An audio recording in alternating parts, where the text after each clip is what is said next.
Hello you guys! Today is Tuesday, April 21st, 2020. We're continuing with our Earth Day books. So I picked for today, The Pout Fish Cleans Up the Ocean. So here we go.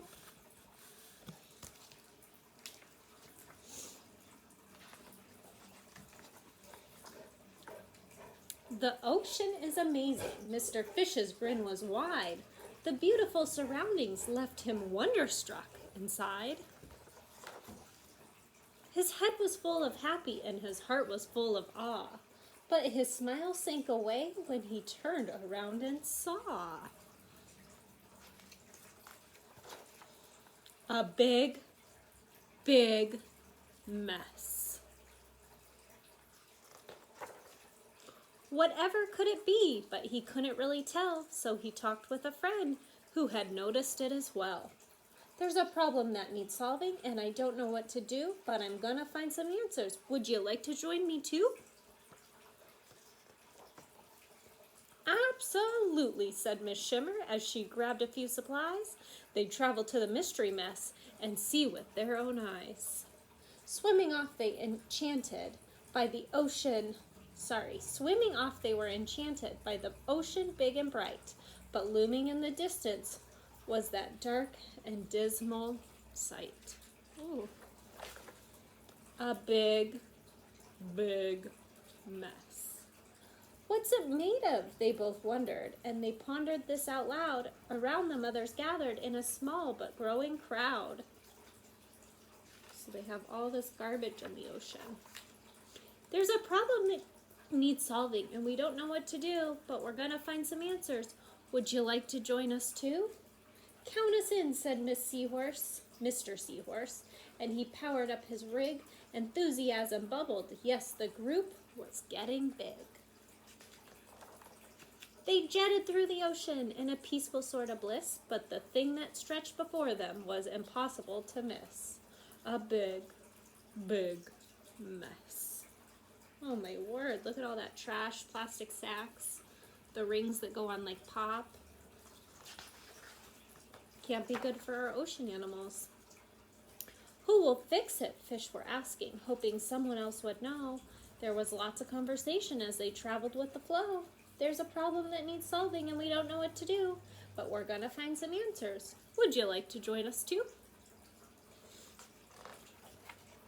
All as one, said Mrs. Squid, as she swished away some junk. The group continued forward toward the nearing pile of gunk. They reached the mystery mess. They took measurements and samples. They made notes and they did research. They found similar examples. When everyone was finished, they assembled to discuss. They came to one conclusion. The problem is us. We made the big mess. They froze in disbelief. Then they all began to shout, feeling troubled and uneasy, and some began to pout. Were they stuck with this forever? Would it worsen? Would it grow? Mr. Fish was worried too, but there's one thing that I know. It's awful that we caused it, but this bad news can be good, for it means that we can solve it if we all agree we should. Silence filled the ocean. Their future was at stake. It was a moment of decision, but which one would they make? A big, big yes! We can do it, they exclaimed. Positively, yes and yep.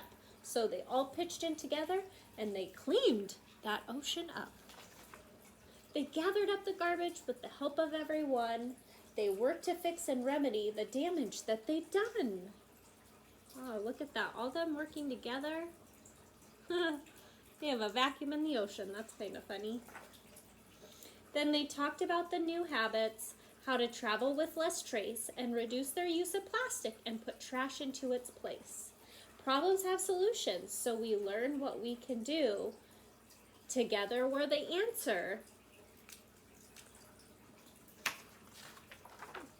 Would you like to join us too? The end. It says, a note from the creators of the Pout Fish series. Mr. Fish and his friends are counting on you.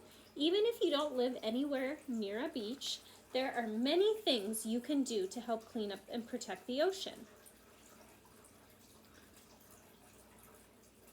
So it says, learn more. Your parents and teachers and librarians can help you learn more about risks to our oceans. Some questions to ask include, what are the causes of ocean damage? Which ocean creatures are affected? How do changes in our ocean impact the other parts of our planet? Take action. Make choices based on what you learn. Can you use fewer packaged products and plastic containers? Can you participate in trash cleanup? Can you carpool or ride your bike instead of being in a car? And what other ways can you make a difference? Grow the change. Tell others about what you learned and about the changes you're making. Knowledge is powerful and good choices are contagious. Scale up the impact of what you're doing by sharing it with family, friends, neighbors, and community leaders. Together, we're the answer. Thank you for joining us. So kind of what they're talking about is, in our real world, the ocean does have litter in it, but it's not from the fish. It's from humans. And so people that go to like a beach, they bring a plastic sack, the sack blows away, it goes into the ocean. And then it's in the ocean and a fish swims into it and gets stuck and they end up dying in there. Or people use straws and the straws end up in the ocean and they can really hurt animals. Those plastic rings I was talking about on one of our pictures that Pop goes on, these guys right here, those can get stuck around animals' necks and then they have to live with them on there, or they end up dying from them being on there because they can't breathe. So they're talking about what are things we can do. So maybe not buy the pop that has those plastic rings. Don't use straws. Use those reusable bags instead of plastic sacks. And those are ways that can help our earth, but it can help our ocean too and our ocean animals. So you can also do some more research on your own beyond what Ms. Lepke just told you. I had fun reading to you today, and I will see you guys tomorrow. Have a great day.